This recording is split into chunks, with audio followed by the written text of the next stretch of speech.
NEET বিতর্কে উত্তাল সংসদ। অধিবেশনের শুরুতেই বিরোধীদের হট্টগোল। সংসদের দুই কক্ষেই বিরোধীদের তুমুল বিক্ষোভ। নিট বিতর্কে উত্তাল সংসদ। অধিবেশনের শুরুতেই বিরোধীদের হই হট্টগোল।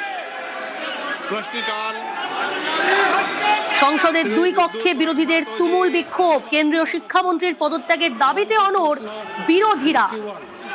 মুলতবি হয়ে গেল, কারণ অধিবেশনের শুরু থেকেই সেখানে বিরোধীদের হই হট্টগোল।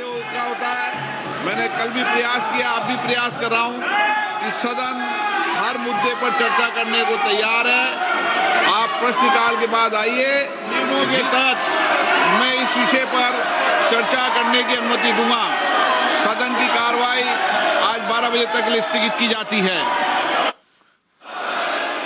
মৈত্রেই রয়েছে আমার সঙ্গে। মৈত্রেই, যেখানে সরকার আলোচনায় রাজি, সেখানে এরকম বিরোধীদের হই হট্টগোল, অধিবেশন শুরুতেই মুলতবি হয়ে গেল সংসদ, কেন? দেখো, বিরোধীদের বক্তব্য খুব স্পষ্ট। তাদের দাবি হচ্ছে যে আগে ধর্মেন্দ্র প্রধানের পদত্যাগ করাতে হবে এবং তারপর সংসদে আলোচনা করা হবে, এবং এই দাবিতেই কার্যত অনড় হয়ে রয়েছে এই মুহূর্তে বিরোধীরা। এবং সরকারের তরফ থেকে বক্তব্য যে তারা আলোচনা করতে প্রস্তুত রয়েছেন, কিন্তু কোনো শর্ত সাপেক্ষে আলোচনা করতে তারা রাজি নন। এবং আজকেও রাজ্যসভা চলাকালীন সংসদীয় বিষয়ক মন্ত্রী কিরেন রিজিজু তিনি এই বিষয়টি উল্লেখ করেন। তিনি বলেন যে সরকার আলোচনার জন্য প্রস্তুত রয়েছে, কিন্তু যদি কোনো শর্ত আরোপ করা হয় সেই শর্ত সাপেক্ষে কথা বলতে তারা রাজি নয়। ফলে সেই জায়গায় দাঁড়িয়েই কিন্তু অনড় পরিস্থিতি এই মুহূর্তে তৈরি হয়েছে, এবং বিরোধীদের দফায় দফায় যে বিক্ষোভ চলছে তার জেরে দফায় দফায় সংসদের অধিবেশন মুলতবি করতে হচ্ছে। ওকে, সঙ্গে থাকো মৈত্রী। নিট বিতর্কের আঁচ সংসদে। যে ছবি আপনারা দেখছেন, অধিবেশন শুরুতেই বিরোধীদের হই হট্টগোল, মুলতবি হয়ে যায় সংসদ। এদিকে নিট বিতর্কের আঁচ যখন সংসদে, সংসদের বাইরে মুখোমুখি শাসক ও বিরোধী শিবির। সংসদের বাইরে বিক্ষোভ, পাল্টা বিক্ষোভ। একদিকে এনডিএর সাংসদরা, অন্যদিকে বিরোধীরা। দুটি ছবি দেখাবো পাশাপাশি আপনাদের, দেখুন।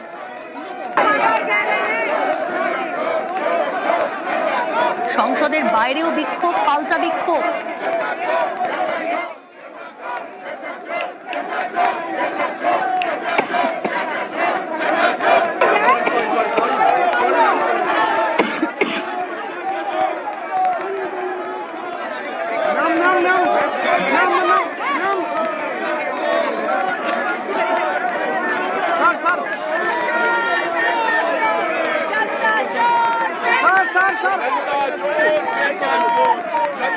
আপনারা দেখছেন, একদিকে এনডিএ সাংসদরা, অন্যদিকে বিরোধীরা। নিট বিতর্কের আজ সংসদে, সংসদের বাইরে।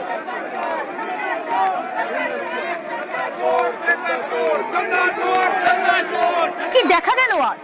একদিকে সরকার আলোচনায় রাজি, কিন্তু বিরোধীদের বেশ কয়েকটা দাবির কথা বলছেন। আমাদের প্রতিনিধি মৈত্রের সঙ্গে কথা বলছেন। মৈত্রী, একদিকে আমরা দেখাচ্ছি দর্শকদের সংসদ চত্বরে বিরোধীদের বিক্ষোভ, এবং তার পাশাপাশি দেখাচ্ছি এনডিএর তরফ থেকে বিক্ষোভ দেখানো হচ্ছে। এনডিএর তরফ থেকে পাল্টা কি কৌশল নেওয়া হলো? দেখো, এনডিএর তরফ থেকে এই মুহূর্তে যে অবস্থান নেওয়া হয়েছে সেটা খুব স্পষ্ট। তাদের বক্তব্য যে তারা আলোচনা করতে প্রস্তুত রয়েছেন, কিন্তু কংগ্রেস সহ অন্যান্য বিরোধীরা তারা রাজনীতি করতে চাইছেন, এবং সেই কারণে, এবং পড়ুয়াদের নিয়ে তারা রাজনীতি করতে চাইছেন, সেই কারণে তারা আলোচনা থেকে পিছিয়ে আসছেন এবং শর্ত আরোপ করছেন। ফলে আজকে সংসদের অধিবেশন শুরুর আগে এমনই পরিস্থিতি তৈরি হয় যেখানে শাসক এবং বিরোধী পক্ষ প্রত্যেকের মুখোমুখি হয়ে যায়। একদিকে এনডিএ সাংসদরা তারা দাঁড়িয়ে তারা স্লোগানিং করতে থাকেন কংগ্রেস সহ বিরোধীদের বিরুদ্ধে, এবং তাদের অভিযোগ যে কংগ্রেস গোটা বিষয়টিকে, কংগ্রেস সহ বিরোধীরা গোটা ইস্যুটাকে রাজনীতিকরণ করছেন, এবং পড়ুয়াদের ভবিষ্যতের কথা না ভেবেই তারা আদতে নিজেদের স্বার্থ সিদ্ধির চেষ্টা করছেন। অন্যদিকে ইন্ডিয়ান ব্লকের তরফ থেকে একই রকম ভাবে দাবি জানানো হয় ধর্মেন্দ্র প্রধানের পদত্যাগের দাবি, যেরকমটা তারা জানিয়ে আসছিলেন, এবং তার সঙ্গে সঙ্গেই নীতি আলোচনার দাবিও কিন্তু একই সঙ্গে তাদের তরফ থেকে জানানো হয়। দুপক্ষই একেবারে বলা যেতে পারে যুযুধান, দুই পক্ষ একে অন্যের মুখোমুখি চলে আসেন এবং একে অন্যকে লক্ষ্য করে স্লোগানিং করতে থাকেন। ফলে শেষ পর্যন্ত পার্লামেন্টের যে সিকিউরিটি স্টাফরা রয়েছেন তাদের ইন্টারভেন করার পর পরিস্থিতি নিয়ন্ত্রণে আসে। ওকে মৈত্রী। প্রিয়াঙ্কা গান্ধী তিনি বলছেন ছাত্রদের দাবি আগে শুনতে হবে, সিস্টেমের ওপর পড়ুয়াদের ভরসা ভেঙে গিয়েছে, আর সেই সিস্টেম দিয়েই সমাধান করতে চাইলে ওরা মানবে না। মন্তব্য প্রিয়াঙ্কা গান্ধী। बच्चे कुछ कह रहे हैं, पहले उनकी बात सुने। उनकी मांगे क्या है? स्पष्ट मांगे हैं। धर्मेंद्र प्रधान रिजाइन करे, जिन्होंने इनको मारा है, पीटा है, उन पे कार्रवाई हो। तीसरी इनकी डिमांड, जितनी भी डिमांड है इनको पहले आप फुलफिल करो ना, इतना मुश्किल नहीं है। सिस्टम में भरोसा टूट गया है, बच्चों का, स्टूडेंट्स का भरोसा टूट गया है। तो सिस्टम द्वारा अगर आप कोई सोल्यूशन देंगे तो बच्चा उसको एक्सेप्ट नहीं करेगा।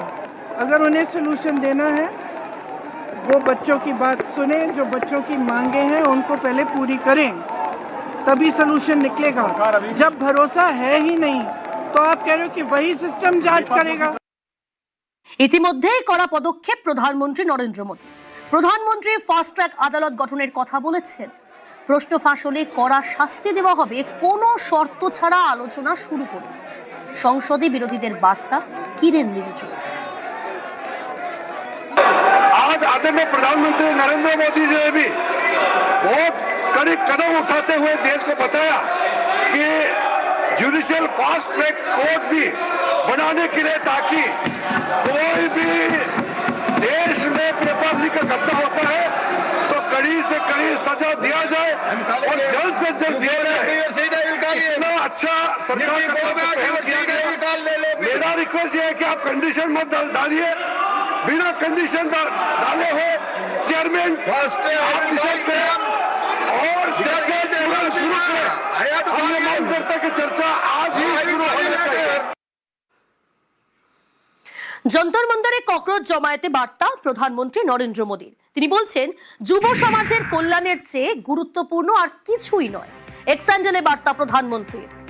নিটের প্রশ্নপত্র ফাঁসে ফাস্ট ট্র্যাক তদন্তের আশ্বাস। এক স্যান্ডেলে প্রধানমন্ত্রী লিখেছেন, যুব সমাজের কল্যাণ ও ভবিষ্যতের চেয়ে গুরুত্বপূর্ণ আর কিছুই হতে পারে না। প্রশ্নপত্র ফাঁসের ঘটনায় অভিযুক্তদের বিরুদ্ধে দ্রুত ও কঠোর শাস্তি নিশ্চিত করতে আমরা ফাস্ট ট্র্যাক আদালত গঠনের সিদ্ধান্ত নিয়েছি। এ বিষয়ে প্রয়োজনীয় পদক্ষেপের জন্য সংশ্লিষ্ট কর্তৃপক্ষ ও আধিকারিকদের নির্দেশ দিয়েছি। এটি পড়ুয়াদের স্বার্থ সুরক্ষায় আমাদের ধারাবাহিক উদ্যোগেরই অংশ। যারা যুব সমাজের ভবিষ্যৎ নিয়ে ছিনিমিনি খেলতে চাইবেন, তাদের কাউকেই রেয়াত করা হবে না। এক্সান্ডেলে পোস্ট প্রধানমন্ত্রী নরেন্দ্র মোদীর।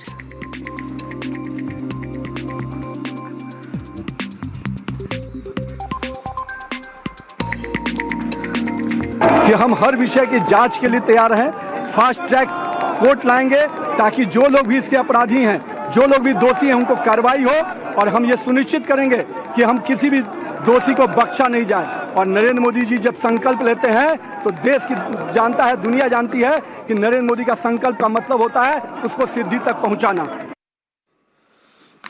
রাহুল গান্ধীর 3 দফা দাবি। কেন্দ্রীয় শিক্ষামন্ত্রীর পদত্যাগের দাবিতে অনড় রাহুল। পড়ুয়াদের কাছে ক্ষমা চাওয়ার দাবি রাহুল গান্ধীর। ছাত্রদের উপর যাদের হামলা, তাদের বিরুদ্ধে পদক্ষেপের দাবি। রাহুল গান্ধীর এক্সপোস্ট, আর সেখানেই 3 দফা দাবির কথা উল্লেখ করেছেন।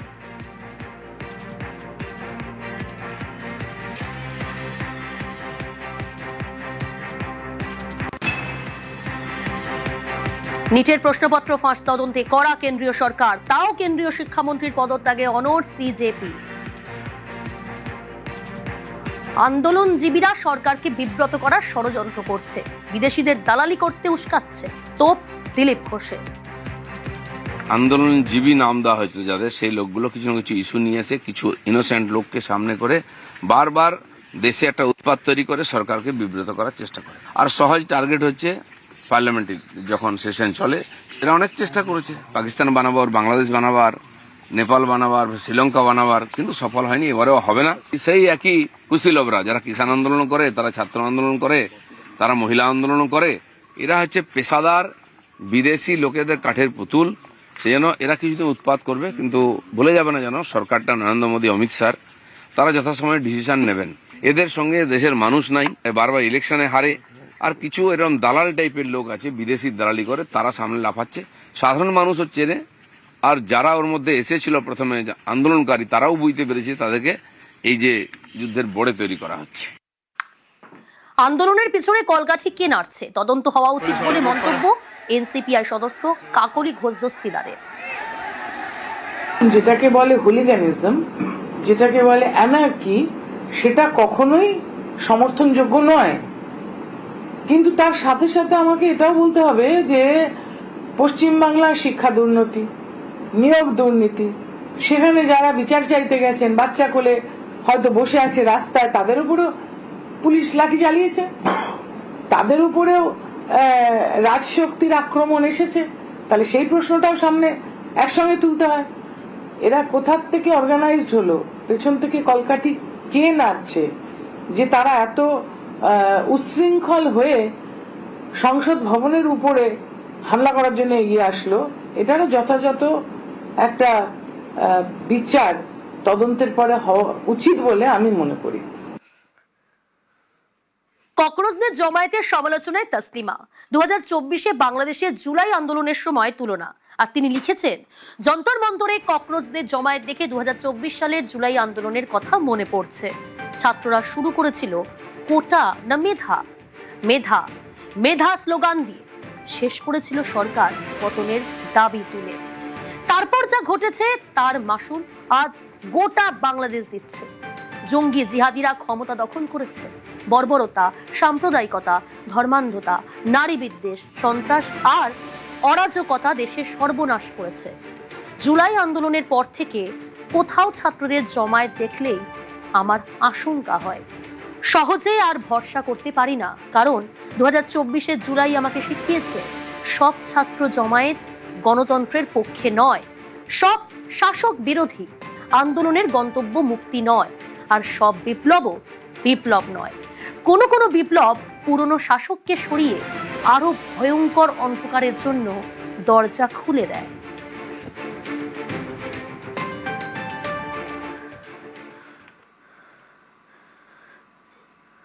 এদিকে দিল্লিতে পড়ুয়াদের বিক্ষোভ আন্দোলন, নিরাপত্তার কারণেই বন্ধ দিল্লির 16টি মেট্রো স্টেশন।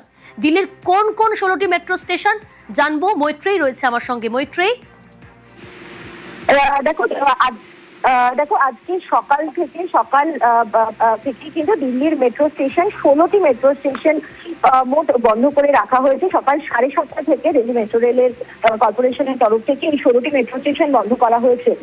মূলত সেন্ট্রাল দিল্লি অর্থাৎ যন্তর মন্তর এবং তার আশেপাশের একটা বড় এলাকা জুড়ে মেট্রো স্টেশন বন্ধ রাখা হয়েছে। তার মধ্যে লোক কল্যাণ মার্গ, রাজীব চক, পটেল চক, Ramakrishna Ashram Marg, Barakhamba road, supreme court, Mandi house. Okay Maitreyi, বেশ।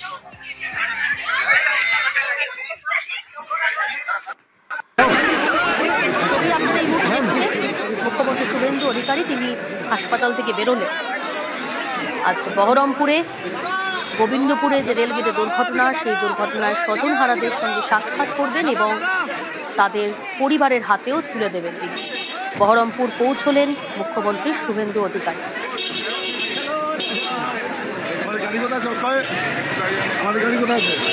এই মুহূর্তে ছবিটা জানার চেষ্টা করব। প্রণব রয়েছে, কোথায় যাচ্ছেন প্রণব মুখ্যমন্ত্রী?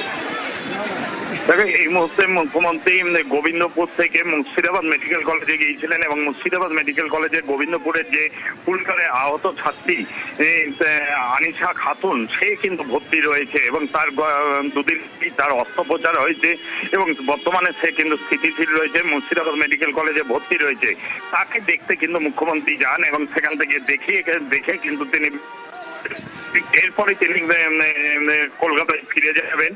কিন্তু তার আগে আজকে নামেন মুখ্যমন্ত্রী বহরমপুরে ব্যারাক স্কোয়ারে, তারপরে তিনি গোবিন্দপুরে আসেন এবং গোবিন্দপুরে এসে যে গত শুক্রবার তোমার রেল দুর্ঘটনায় ফুলকারের 4 জন পড়ুয়া এবং একজন গ্রামবাসী মারা যান এবং বেশ কয়েকজন আহত হয়, তাদের পরিবারের সঙ্গে গোবিন্দপুরে তাদের পরিবারের সঙ্গে দেখা করেন, তাদের পরিবারের প্রতি সমবেদনা জানান এবং তাদেরকে আর্থিকভাবে সহযোগিতা করেন। এরপরে তিনি ফিরে আসার পথে তিনি রেলগেটে যেখানে দুর্ঘটনাস্থল সেই জায়গাটা দেখেন, গাড়ি থেকেই দেখেন, তারপরে তিনি চলে আসেন মুর্শিদাবাদ মেডিকেল কলেজে। ওকে, সঙ্গে একেবারে যে ছবি আপনারা দেখছেন এই মুহূর্তে, মুর্শিদাবাদ মেডিকেল কলেজ থেকে বেরোলেন মুখ্যমন্ত্রী শুভেন্দু অধিকারী। যে দুজন আহত তারা চিকিৎসাধীন, তাদের চিকিৎসা চলছে হাসপাতালে, তাদেরকে দেখেই তিনি সেখান থেকে বেরোলেন। আমি আবারও কথা বলার চেষ্টা করব, প্রণব রয়েছে আমার সঙ্গে। প্রণব, বহরমপুরে স্বজনহারাদের পরিবারের সঙ্গে সাক্ষাৎ এবং তাদের হাতে আজ আর্থিক সাহায্য তুলে দেবেন মুখ্যমন্ত্রী শুভেন্দু অধিকারী, কিন্তু দেখা গেল তিনি তার আগেই পৌঁছে গেলেন হাসপাতালে মুর্শিদাবাদ মেডিকেল কলেজ, যেখানে আহতরা ভর্তি রয়েছেন। যে দুজন আহত হয়েছেন গোবিন্দপুর রেলগেট দুর্ঘটনায়, এবং সেখানে আমরা দেখলাম যে মুখ্যমন্ত্রী পৌঁছলেন এবং স্বজনহারাদের পরিবারের হাতে আর্থিক সাহায্য তুলেও দিলেন তিনি। প্রণব, দেখো নিহত ছিল এবং আহত হয়েছিল তাদের পরিবারের সঙ্গে হাতে আর্থিক সহযোগিতা যেরকম তুলে দিয়েছিলেন, তারপরে তিনি ফিরে যাওয়ার পথে মুর্শিদাবাদ মেডিকেল কলেজে ঢোকেন এবং সেখানে ফুলকারে আহত যে আনিশা খাতুন রয়েছে সে গুরুতর আহত হয় এবং তার দুদিন আগেই তার অস্ত্রোপচারও হয়েছে এবং বর্তমানে সে স্থিতিশীল রয়েছে। তাকেই কিন্তু দেখে তারপর কিন্তু এই মুহূর্তে তিনি বেরিয়ে গেলেন আর কি রাজ্যের মুখ্যমন্ত্রী শুভেন্দু অধিকারী, এবং তার পরিবারের হাতেও কিন্তু আর্থিক সহযোগিতা তুলে দেন এবং পরিবারের পাশে থাকার সহযোগিতা করেন এবং তাদেরকে আশ্বাস দেন, গ্রামবাসীদেরকে আশ্বাস দেন যে যারা এই ঘটনা যাদের দোষে এই ঘটনা ঘটেছে তাদেরকে কিন্তু কঠোরতম শাস্তি দেওয়া হবে। এবং সেই কারণে কিন্তু গোবিন্দপুরের যেখানে তিনি সভাস্থল ছিল সেখান থেকে কিন্তু তিনি জেলার যিনি ডিএম রয়েছেন এবং নির্দেশ দেন যে যাতে ক্যাপিটাল পানিশমেন্ট পাই সেই রেলগেট গেটম্যান তার কিন্তু ব্যবস্থা করতে হবে। এর জন্য তিনি যোগাযোগ করবেন এবং তাদের পরিবার যারা নিহত হয়েছে তাদের পরিবারের পাশে সবসময় থাকবেন এবং তাদের পাশে সহযোগিতা করবেন, এই বলে কিন্তু আশ্বাস দেন রাজ্যের মুখ্যমন্ত্রী। আহতরা কেমন রয়েছেন প্রণব? চিকিৎসকদের কি কোনো পরামর্শ দিয়ে গেলেন মুখ্যমন্ত্রী? একদম তাই, যে আনিশা খাতুন রয়েছে তার দুদিন আগেই তোমার অস্ত্রোপচার হয়েছে এবং যে চিকিৎসকের একটি দল তৈরি হয়েছিল, 7 জনের দল তৈরি হয়েছিল, তাদের সঙ্গে তিনি কথা বলেন এবং এই ঘটনায় এই পুলকারের ঘটনাতে প্রথমে 4 জন আহত হয়ে মুর্শিদাবাদ মেডিকেল কলেজে ভর্তি হয়, তার মধ্যে 2 জন কিন্তু মারা যায় এবং আরো 3 জন ছিল, তাদের মধ্যে 2 জন সুস্থ হয়ে বাড়ি ফিরে গিয়েছে।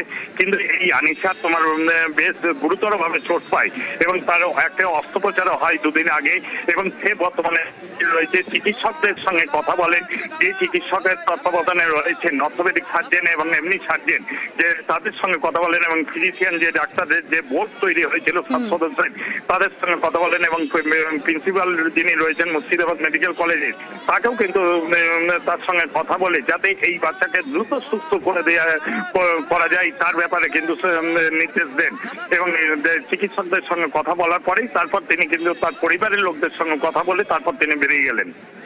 ওকে প্রণব।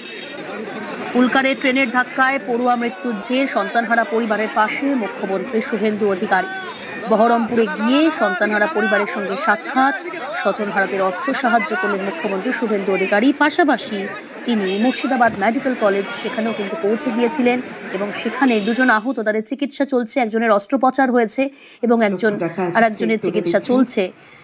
চিকিৎসকদের সঙ্গে কথা বলেন মুখ্যমন্ত্রী শুভেন্দু অধিকারী। শ্রী শুভেন্দু অধিকারী মহাশয়। আর এবার আপনাদের দেখাবো গত শুক্রবার ঠিক কি হয়েছিল বহরমপুরের গোবিন্দপুর রেলগেটে। যে দুর্ঘটনায় 4 জন পড়ুয়া সহ একজনের প্রাণ গিয়েছে, সেই ভয়াবহ দুর্ঘটনা। পুলকারে ট্রেনের ধাক্কায় পড়ুয়ার মৃত্যু, 4 পড়ুয়া সহ একজন, মোট 5 জনের মৃত্যু হয়, 2 জন আহত, তারা হাসপাতালে চিকিৎসাধীন।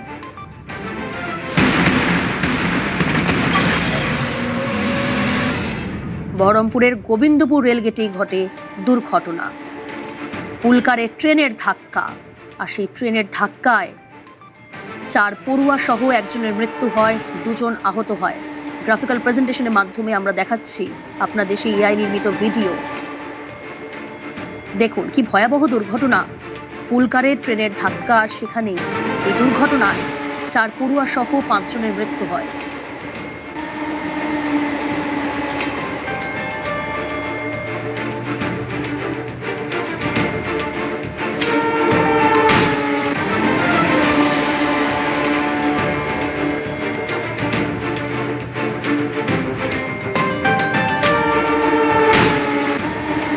পুলকারে ট্রেনের ধাক্কায় পড়ুয়ার মৃত্যু, 4 পড়ুয়া সহ একজনের মৃত্যু হয়, মোট 5 জনের মৃত্যু হয়, 2 জন আহত।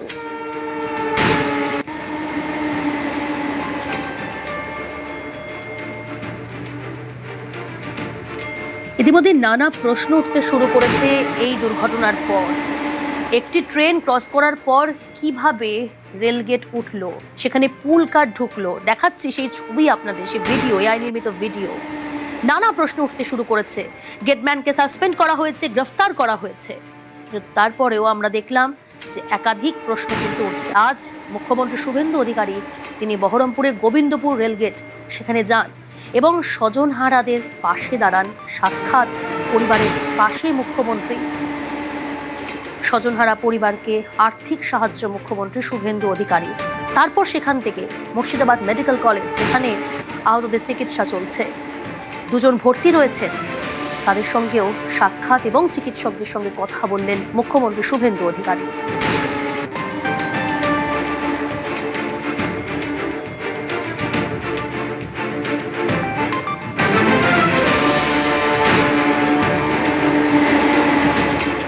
গেটম্যান, আমি পুলিশকে স্পষ্ট নির্দেশ দিয়ে যাচ্ছি, জেলে থাকাকালীন তদন্ত শেষ করতে হবে, চার্জশিট দিতে হবে এবং কাস্টডি ট্রায়াল করিয়ে যাতে ক্যাপিটাল পানিশমেন্ট হয়। পুলিশ সুপার, ডিআইজি আছেন, তারা যেমন দেখবেন, ডিএম সাহেবকেও দেখতে হবে স্পেশাল পিপি অ্যাপয়েন্ট করে, যাতে সেটা করে। আমি এই বিষয়ে স্থানীয় এমএলএ ভরত ঝাড়কে দায়িত্ব দিয়ে গেলাম, তিনি আমার সঙ্গে টাইম টু টাইম যোগাযোগ করবেন। এইরকম ঘটনা যাতে আর কারো না ঘটে, এটাই প্রার্থনা থাকবে। এবং কর্ণসুবর্ণ রেল গেটে যাতে আরো সুরক্ষা বৃদ্ধি হয়, ডিএম সাহেব রেলের সঙ্গে কথা বলবেন। তার জন্য আমার লেভেলে যদি কিছু কথা বলতে হয় রেলমন্ত্রীর সঙ্গে, সেটাও আমি করব। আমার আর কিচ্ছু বলার নেই, চোখের জল ছাড়া আপনাদের জন্য আমার দেওয়ার কিচ্ছু নেই।